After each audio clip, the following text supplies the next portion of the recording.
Hello' everyone, good morning. আজি ৰাতিপুৱাৰ পৰা ব্লগটো আৰম্ভ কৰিছোঁ। এইকেইদিন যিহেতু ব্লগ দিয়াই নাই, সেইটো কাৰণে। আৰু আজি দিনটোত বহুত কিবা কিবি কৰিবলগীয়া আছে, আপোনালোকক দেখাবলগীয়া আছে। সেইটো কাৰণে ভাবিছোঁ ব্লগটো বনাই দিওঁ, ৰাতিপুৱাৰ পৰা আৰম্ভ কৰোঁ ব্লগটো। এতিয়া মই বনাবলৈ লৈছোঁ পকৰি। তাৰ কাৰণে এইপিনে বাতিত পিঁয়াজ আৰু কেঁচা জলকীয়া কাটি ৰাখিছোঁ। আৰু এতিয়া দিওঁ বেচন, আৰু ইয়াত লিখা হৈছে গুড ফৰ হেল্থৰ কাৰণে ভালে হয় বেচনটো। 100% পিয়'ৰ ভেজিটেৰিয়ান লিখা হৈ আছে এইটো। বেচনখিনি মই দি লওঁ।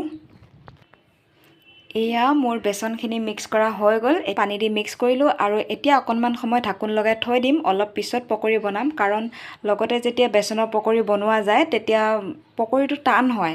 সেইকাৰণে অলপ সময় যদি ঢাকি থোৱা যায় বহুত ধুনীয়া কোমল হয় পকৰিটো, খাবলৈও ভাল লাগে। গতিকে অলপ সময় মই বেচনখিনি ঢাকি থৈ দিম।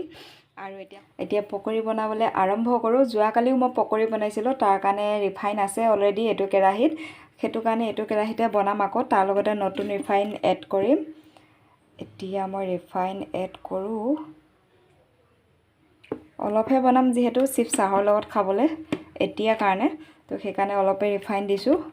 আৰু যোৱাকালি সন্ধিয়াও বনাই খাইছোঁ, গতিকে একেটা কেৰাহীতে বনাওঁ আকৌ। তেল আছে যিহেতু, ৰিফাইন আছে অলৰেডি, সেইটো কাৰণে দি দিলোঁ। দিওঁ বেচন। ৰিফাইন গৰম হৈ গ'ল, এতিয়া বেচন দি দিছোঁ। মোৰ গোটেইখিনি বেচন ৰিফাইনত দিয়া হৈ গ'ল। এতিয়া লুটিয়াই দিওঁ। ফাইনেলি এইপিনে আমাৰ পকৰি নমাবলৈ হৈছে আৰু এনেকৈ যদি বেচনত চিকেন পকৰি বনাই খোৱা যায় আৰু বেছি ধুনীয়া লাগে। কিন্তু এতিয়া যিহেতু চিকেন নাই, আৰু কি বনাওঁ সম্পূৰ্ণ ভিডিঅ'টো চাই থাকিব। এতিয়া পকৰি যিহেতু হৈছে, কালাৰ আহি গ'ল পকৰি, গতিকে গেছটো অফ কৰি দিওঁ। আৰু কি বনাওঁ সম্পূৰ্ণ ভিডিঅ'টো চাই থাকক। আৰু মই কেইবাদিনৰ পৰাও ধৰি এনেকৈ পকৰি বনাই চাহৰ লগত খাই আছোঁ। তাৰ কাৰণে একেটা কেৰাহীতে বনাই আছোঁ, তাৰ কাৰণে কেৰাহীটো এনেকুৱা ৰিফাইনৰ দাগ লাগি গৈছে। এতিয়া মোৰ পকৰি বনোৱা হৈ গ'ল, আৰু এতিয়া বনাবলৈ লৈছোঁ চুজি। এয়া চুজি পেকেট। তো তাক ঘিউত ভাজি ল'ম চুজিখিনি।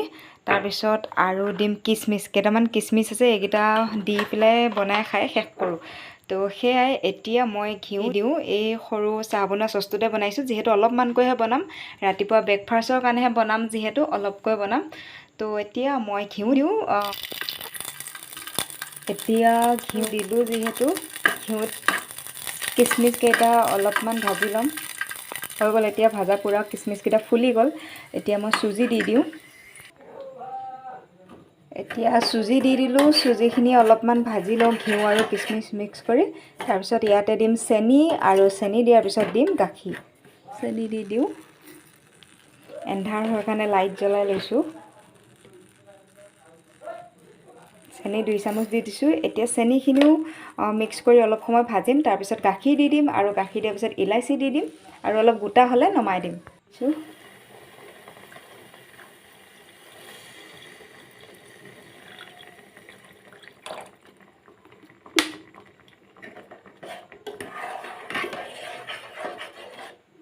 এতিয়া এই দুটা ইলাচি পিচি দিওঁ। এইপিনে এয়া মোৰ চুজি বনোৱা হৈ গ'ল। মই খাবলৈ লৈছোঁ এটা বইল কণী, এটা কল, গাখীৰ 1 কাপ, আৰু চুজিৰ লগততো ইলাচি, কিচমিচ, গাখীৰ, ঘি দি চুজি বনাইছোঁ। আৰু এইফালে পকৰি। সঁচাকৈ ভাল লাগে, মই নিজে খাই অনুভৱ কৰিছোঁ। তাৰ কাৰণেও আপোনালোকৰ লগত শ্বেয়াৰ কৰিছোঁ। আপোনালোকেও যিসকলে নতুনকৈ প্ৰেগনেঞ্চি কনচিভ কৰিছে, এনেধৰণে ৰুটিন ফ'ল' কৰিব পাৰে। সন্ধিয়া সময়তে হওক বা ৰাতিপুৱা সময়তে হওক এনেধৰণে বনাই খাব পাৰে। কাৰণ প্ৰেগনেঞ্চি টাইমত বহুত কিবা কিবি বস্তু খাব মন নাযায়। গতিকে যিটো বস্তু খাব মন যায় সেইটোৱে বনাই মেলি খাব লাগে। লাগিলে ৰাতিপুৱা হওক, লাগিলে সন্ধিয়া হওক, যেতিয়া যি খাব মন যায় তেতিয়া বনাই খাব লাগে। ময়ো তেনেধৰণে মোৰ যি মন গৈ আছে মই তাকেই বনাই খাইছোঁ। এতিয়া মই এইখিনি খাই লওঁ। আৰু এইপিনে ৰাখিছোঁ আমলখি, নেমু আৰু নাৰিকল ডাব নাৰিকল এটা আনিছিলোঁ।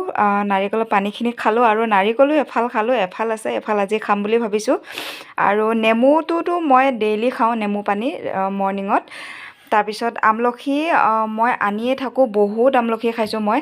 এইখিনি আমলখি আধা কিলোমান আনিছিলোঁ নেকি, আধা আধি শেষ হ'ল, আধা আছে, এইখিনি শেষ হ'লে আকৌ আনিম। তেনেকৈ মই দিনটোত 5-6টা আমলখি খাই থাকোঁ, কাৰণ গৰ্ভৱতী মহিলাৰ কাৰণে আমলখি খোৱাটো বহুত বেছি ভাল। আমলখিত বহুত ভিটামিন থাকে, চি ভিটামিন পোৱা যায় আৰু বেলেগ বেলেগ বহুত ভিটামিন থাকে। সেইকাৰণে আমলখি মই খায়ে থাকোঁ, ভালো লাগে মুখখন আমলখি খাই থাকিলে। দিনে 5-6টা 10টা তেনেকৈ খাওঁ, মানে এইটোৰ পিছত সেইটো এনেকৈ মন গ'লে খাই থাকোঁ, মুখখন বেয়া লাগিলে খাই থাকোঁ। কিবা এটা খাব মন গ'লে আমলখিকে খাওঁ মই। প্ৰতি সময়তে মোৰ লগত থাকে আমলখি। তো আৰু নেমুটো মই ৰাতিপুৱাই খাওঁ বাৰু, নেমু পানীটো মই ৰাতিপুৱাই খাওঁ। তো কালি আধা খালোঁ নেমু, একফাল খালোঁ, একফাল আছে, আজি খাম এইখিনি। ওপৰখিনি অকণ কাটি পেলাম আৰু, কাৰণ এটা নেমু এদিনত খাব নোৱাৰি, ডাঙৰ নেমুটো, আৰু বহুত বেছি টেঙা হ'ব। সেইকাৰণে এফাল কালি খাইছোঁ পানীৰ লগত মৰ্ণিঙত, আৰু আজি এফাল খাম। বাকী নাৰিকল আৰু আমলখি। মাজে মাজে মই নাৰিকলো খাই থাকোঁ, ডেইলি নহয় বাৰু, এসপ্তাহত এটা তেনেকৈ ডাব নাৰিকলটো খায়ে থাকোঁ। ডাবটো মানে অলপ নাৰিকল হৈছে, তো পানীখিনি খোৱাৰ পিছত নাৰিকল পিছো খাওঁ, ভালে লাগে নাৰিকল খোৱাটো ভালে। আৰু নেমু পানীটোতো মোৰ ডেইলি থাকে, এইটো এতিয়া বুলি নহয়, আগৰ পৰাই মোৰ নেমু পানী খোৱাটো ৰুটিন।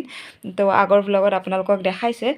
তো আপোনালোকেও এনেধৰণে আমলখি খাব পাৰে দেই। আমলখি খোৱাটো গৰ্ভৱতী মহিলাৰ কাৰণে বহুত বেছি ভাল, সেইকাৰণে আপোনালোকেও খাব পাৰে। তো আজি মোৰ মৰ্ণিঙৰ ৰুটিনখন ইমানখিনি আছিল, আপোনালোকৰ সৈতেও শ্বেয়াৰ কৰিলোঁ।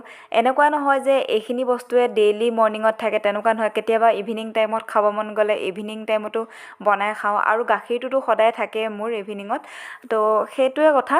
আৰু তাৰ বাহিৰে কেতিয়াবা মৰ্ণিঙত বেদনা, কল, তাৰপিছত গাজলি ওলোৱা মগু, মৌচুমী এনেকৈ থাকে। কেতিয়াবা আপেল বা বিভিন্ন ধৰণৰ বস্তু যি খাব মন যায় তেনেকুৱাই খাই আছোঁ।